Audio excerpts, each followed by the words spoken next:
Belgian Ministry of Foreign Affairs has accused Chinese hackers of committing cyber attacks against the Federal Defense and Interior Ministries, and is now calling on Chinese authorities to take the necessary measures to investigate and handle this situation.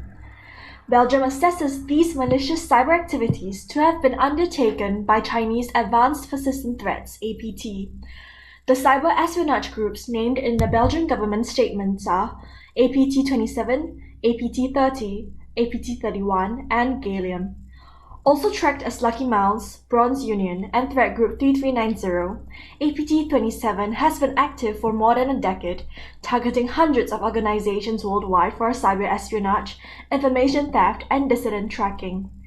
APT-30 is believed to have been active since at least 2005, conducting cyber espionage operations on behalf of the Chinese government. Its targets have included media outlets, journalists, and entities holding information related to territorial disputes, as well as economic, military, and political issues. Also known as Zirconium, Judgment Panda, and Red Keras, APT-31 is another cyber espionage group known to be sponsored by the Chinese government. Previously, it was observed targeting political figures, government entities, contractors, and service providers in Europe. Gallium, also tracked as Softshell and UNSC 2814, was recently seen targeting telecoms, government, and financial organizations. The spokesperson of the Chinese embassy in Belgium replied to this statement, denying the accusations and pointing to a lack of evidence that would sustain the Belgian government's claim. Quoting the spokesperson, "It is extremely unserious and irresponsible of the Belgian side to issue a statement about the so-called malicious cyber attacks by Chinese hackers without any evidence. On the one hand, the Belgian side refuses to provide the factual basis, and on the other hand, it makes groundless accusations and deliberately denigrates and smears China. However, this is not the first time Chinese-backed threat groups have been blamed for conducting attacks against Western countries." Pago Networks built South Korea's first cyber fusion center and MSSP MDR sharing community with Cyware's technology. Pago Networks is a specialized security company based in Seoul, South Korea that supplies AI-based security products to the market. Cyware helps enterprise cybersecurity teams build platform-agnostic cyber fusion centers by delivering cyber threat intelligence and next-generation security orchestration, automation, and response solutions. Pago Networks and Cyware will enable security teams to adopt a collective defense and data and workflow orchestration approach driven by real-time operationalization of high-fidelity threat intelligence across customer infrastructures and networks for proactive threat identification, analysis, and automated response. The combination of Cyware's advanced cyber fusion platform and Pago Deep Act MDR service and expertise will enable their partners and customers to proactively defend against threats and respond faster during attacks, as South Korea faces the onslaught of cyber threats, particularly advanced nation-state actors.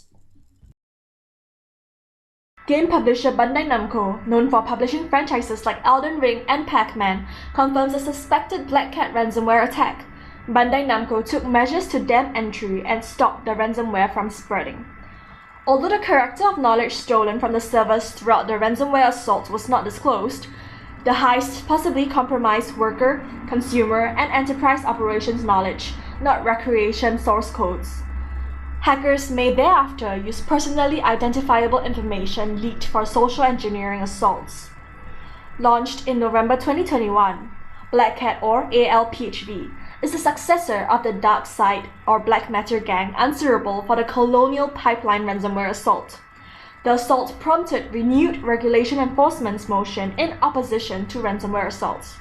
Like its successor, BlackCat operates on the ransomware-as-a-service mannequin and makes use of double extortion ways.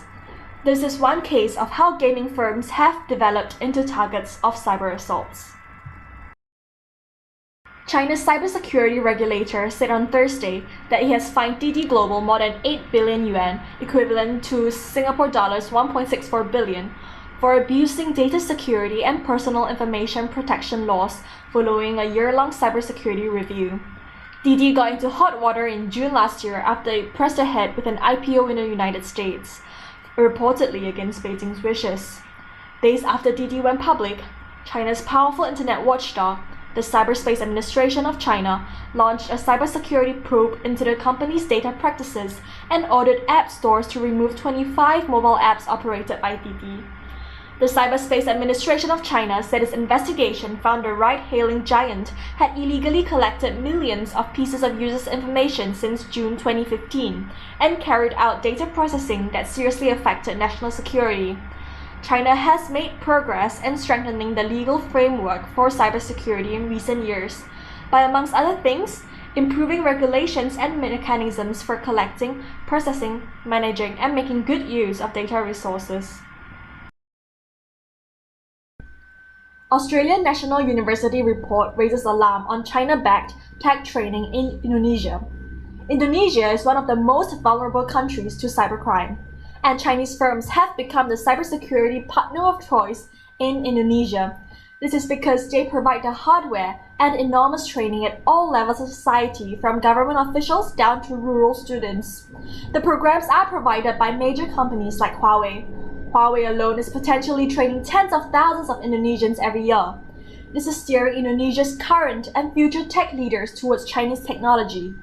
Dr. Van der Clay, the co-author of the report, mentions that although Indonesia holds deep animosity towards China, there has been almost no complaints about China's dominant position in telecommunications and cyber. Data security is poor in Indonesia, and Chinese firms are seen as partners for swift solutions. Co-author Dr. Benjamin Hoskovich said that Australia, together with other core countries, should provide a large-scale, short-term vocational technology training program that is large enough to genuinely improve Indonesia's technology capacity and counteract China's influence.